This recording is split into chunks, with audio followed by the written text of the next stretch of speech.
Report ചെയ്യുന്നത് മുതൽ rank പട്ടിക തയ്യാറാക്കുന്നതിന് മുഴുവൻ നടപടികളും കമ്പ്യൂട്ടർവൽക്കരിച്ച് കഴിഞ്ഞിട്ടുണ്ട്.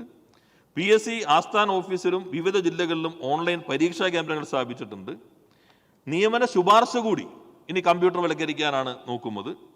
2022 വർഷം വിജ്ഞാപനം ചെയ്ത എല്ലാ തസ്തികകളിലെ പരീക്ഷ 2023 തന്നെ പൂർത്തിയാക്കാൻ നടപടി സ്വീകരിച്ചിട്ടുണ്ട്.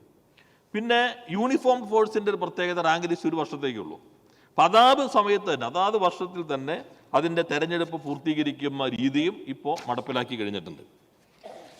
പിന്നെ ഇവിടെ ഒഴിവുകളെ സംബന്ധിച്ചാണ് ഞാൻ നേരത്തെ സൂചിപ്പിച്ചു, നമ്മൾ എത്രയാണോ ഒഴിവുള്ളത് അതിനനുസരിച്ച് റാങ്ക് ലിസ്റ്റ് തയ്യാറാക്കുമ്പോൾ ചില കമ്മീഷൻ റിപ്പോർട്ടുകളുടെ കൂടി അടിസ്ഥാനപ്പെടുത്തി സംവരണത്തെ എല്ലാം മാനിച്ചുകൊണ്ട് നമ്മുടെ റാങ്ക് ലിസ്റ്റുകൾ കുറച്ച് വലിപ്പം കൂടുന്നുണ്ട്. പക്ഷെ നമ്മൾ കാണേണ്ടത് ഈ ഒഴിവുകൾക്ക് വേണ്ടിയുള്ള റാങ്ക് ലിസ്റ്റാണ്. റാങ്ക് ലിസ്റ്റിന് വേണ്ടിയുള്ള തസ്തികകളുടെ സൃഷ്ടിക്കലല്ല.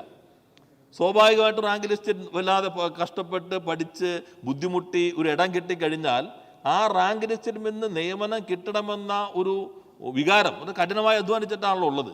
ഈ റാങ്ക് ലിസ്റ്റിൽപ്പെട്ട എല്ലാവർക്കും ഉണ്ടാവും.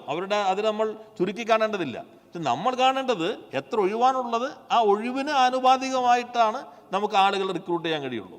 റാങ്ക് ലിസ്റ്റിന് ആനുപാതികമായി നമുക്ക് പോസ്റ്റുകൾ ക്രിയേറ്റ് ചെയ്യാൻ ശ്രമിച്ചാൽ പിന്നെ സംവിധാനം മുന്നോട്ട് കൊണ്ടുപോകാൻ പറ്റില്ല. എങ്കിൽ പോലും ഈ പ്രതിസന്ധികൾക്കിടയിലും 48,000-ഓളം പുതിയ തസ്തികകൾ കേരളത്തിൽ സൃഷ്ടിക്കാൻ ഗവൺമെന്റിന് കഴിഞ്ഞു എന്നത് അഭിമാനകരമാണ്. പിന്നൊന്ന്, നമ്മൾ ലിസ്റ്റിൽ റിപ്പോർട്ട് ചെയ്ത് കഴിഞ്ഞാൽ അഡ്വൈസ് ചെയ്യണമെന്നില്ല.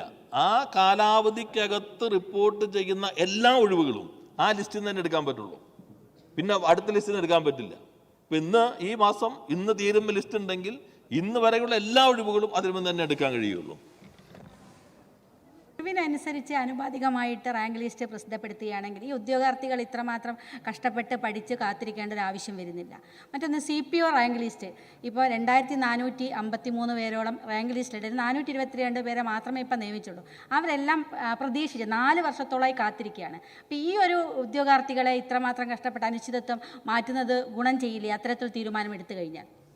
ഒരു പ്രശ്നമുള്ളത് മിനിസ്റ്റർ 3 ബില്ലുകൾ കൂടി കൺസിഡർ ചെയ്യാനുണ്ട്. അതുകൊണ്ട് പെട്ടെന്ന് 10 വേക്കൻസി ഉള്ളെങ്കിൽ വേണമെങ്കിൽ 30 മതിയല്ലോ എന്ന് നമുക്ക് പെട്ടെന്ന് തോന്നാം. പക്ഷേ സംവരണത്തിൻ്റെ മാനദണ്ഡമെല്ലാം വെച്ച് കമ്മീഷൻ റിപ്പോർട്ടിൻ്റെ അടിസ്ഥാനത്തിൽ ആണ് നിർദ്ദേശം വന്നത്. അപ്പോൾ അതിൽ അവർ എല്ലാ തരത്തിലും സംവരണം ഉറപ്പുവരുത്താനുള്ള എണ്ണം കൂടി ക്രമീകരിച്ചിട്ടാണ് റാങ്ക് ലിസ്റ്റ്. അതാണ് നമ്മുടെ റാങ്ക് ലിസ്റ്റുകളുടെ ഇത് വലിപ്പം കൂടുന്നത്. ചിലതിൽ ഇപ്പോൾ ബഹുമാനായ അംഗം തന്നെ ചൂണ്ടിക്കാട്ടി അവരുടെ റാങ്ക് ലിസ്റ്റ് ചെറുതായി പോയി എന്നിപ്പോൾ തന്നെ സജീവ് ജോസഫ് ഇവിടെ ചൂണ്ടിക്കാട്ടി. അത് ബഹുമാനായ അംഗം ശ്രദ്ധിച്ചിട്ടുണ്ടാവില്ല.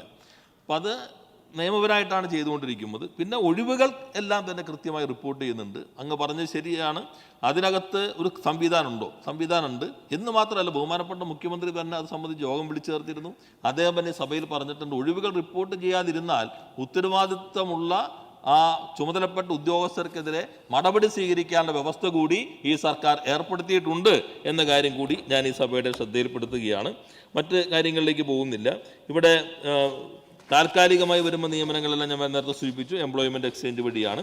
പൊതുവെ ഇത്തരം കാര്യങ്ങൾ സുതാര്യത ഉറപ്പുവരുത്തുക. അതുകൊണ്ട് ഞാൻ ആദ്യം പറഞ്ഞത്, നമ്മുടെ രാജ്യത്തെ ഏതെങ്കിലും നിയമസഭയോ പാർലമെൻറ്റോ ഇതേപോലെ തസ്തിക നിയമനങ്ങൾ PSCക്ക് വിടുന്നു എന്ന നിയമം പാസ്സാക്കുന്ന ഏക നിയമസഭ കേരളമാണ്. ആ സുതാര്യത ഉറപ്പുവരുത്താനാണ് സർക്കാർ ശ്രമിക്കുന്നത്. ഒരു കാര്യം കൂടി, ബഹുമാനായ ശ്രീ സജീവ് ജോസഫ് ഒരു വസ്തു പറഞ്ഞു, നമ്മുടെ PSCയുടെ വിശ്വാസ്യത ആകെ തകർന്നു, അതുകൊണ്ടാണ് ആളുകളൊക്കെ പുറത്തേക്ക് പോകുന്നത് പല ഘടകങ്ങൾ ഞാനിപ്പോൾ വിശദീകരിക്കുന്നില്ല. പക്ഷെ നമ്മൾ കാണേണ്ടത് എങ്ങനെയാണ്, PSCയുടെ വിശ്വാസം തകർന്നു എന്ന് അങ്ങ് പറയുമ്പോൾ തന്നെ PSC പരീക്ഷ എഴുതുന്നവരുടെ എണ്ണം കൂടിക്കൊണ്ടേയിരിക്കുക. അങ്ങനെ കൂടിക്കൊണ്ടിരിക്കുമ്പോൾ വിശ്വാസത കുറഞ്ഞുകൊണ്ടാണോ? വിശ്വാസതയുണ്ട്. ആ വിശ്വാസത്തെ ഉറപ്പുവരുത്തിക്കൊണ്ടാണ്. പിന്നെ ഒന്നുകൂടി, നമ്മളിപ്പോൾ യഥാർത്ഥത്തിൽ PSC വഴിയുള്ള നിയമനങ്ങൾ ശക്തിപ്പെടുത്താൻ ശ്രമിക്കുന്നതോടൊപ്പം തന്നെ സർക്കാർ നോക്കുന്ന മറ്റൊരു കാര്യം, മറ്റ് രീതിയിലുള്ള എല്ലാവരും നമുക്ക് സർക്കാർ എന്ന് പറഞ്ഞാൽ വളരെ ചെറിയൊരു ശതമാനം മാത്രമാണ് സർക്കാർ നിയമനങ്ങൾ വരികയുള്ളൂ. മറ്റു തരത്തിലുള്ള നിയമനങ്ങളും നമുക്കിവിടെ ശക്തിപ്പെടുത്തേണ്ടതുണ്ട്. അതിനാവശ്യമായ ശ്രമവും സർക്കാർ നടത്തുന്നുണ്ട്. ഇപ്പോൾ ആദ്യത്തെ 100 ദിനം 50,000 തൊഴിലവസരം സൃഷ്ടിക്കാൻ സർക്കാർ പ്രഖ്യാപിച്ചു. 1,16,440 തൊഴിലവസരം ആദ്യത്തെ 100 ദിനം കൊണ്ട് സൃഷ്ടിച്ചു. നമ്മുടെ സംരംഭക വർഷം 1 രണ്ടാമത് നടന്നുകൊണ്ടിരിക്കുന്നു. കേരളത്തിൽ 3,20,480